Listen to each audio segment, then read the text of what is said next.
mình được thế đây mình đã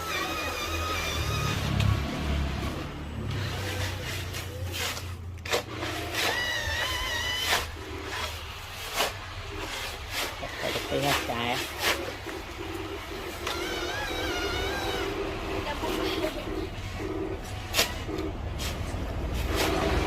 đất vô con mỏ vô con mỏ này cứ đi con qua nhá bạn đó hai con qua ít vô hai chiếc tay chặt cạt vô tròn hắn nó ở đây tầm mục thân đọ tầm mục thân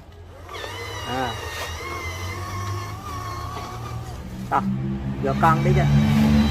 giờ có hút kiến thôi